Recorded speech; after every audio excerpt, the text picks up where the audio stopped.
Hi, this is Breaking Things with Luke Eisman, and what we've built today is an infrared paint remover.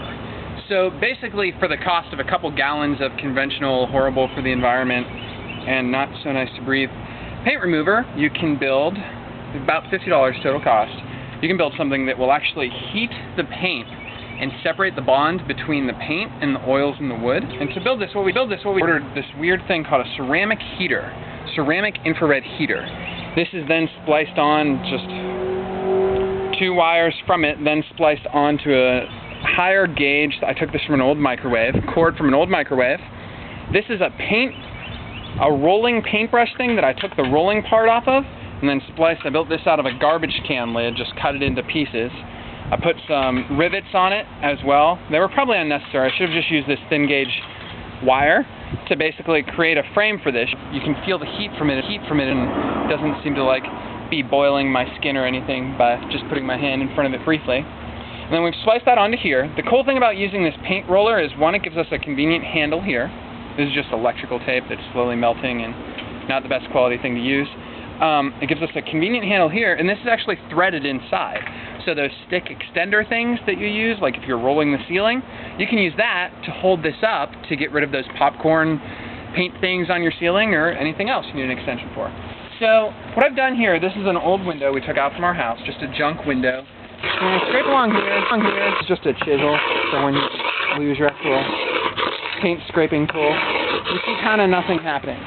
But when I hold this up, it's not instantaneous. I used a 900 watt.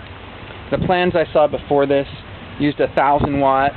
This paint's probably from, it could be original from the 30s. It looks like it's a couple layers, so I'm guessing this is probably, 50s, 60s, something old.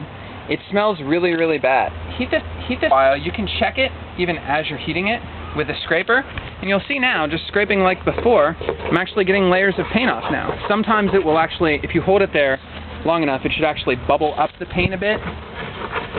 And what we're doing is we're heating the paint and breaking the bond between the paint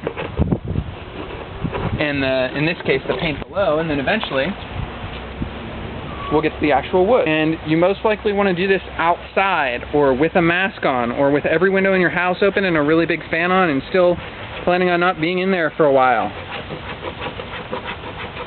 So again, this isn't brilliantly fast. This doesn't magically suddenly get the paint off, but it's a lot more environmentally friendly, and pretty much, I'd call it time competitive with using the Jasco or something else, a little smoke coming off of it, which doesn't smell too good at all. Check that out, we can actually push off sheets of it. And what else can we try this on? So here we go. This lets us actually get off in better strips, do a better depth on an old wall that's actually kind of already stripping naturally. But when we heat it up, if we can deal with the horrible smell, we can get it off in nice, good strip. Is that the best tool you've ever used? Oh yes. Which one, the chisel or my groovy heater thing? Your groovy. So thanks for watching Breaking Things with Luke Eisman. We'll be back later with another project.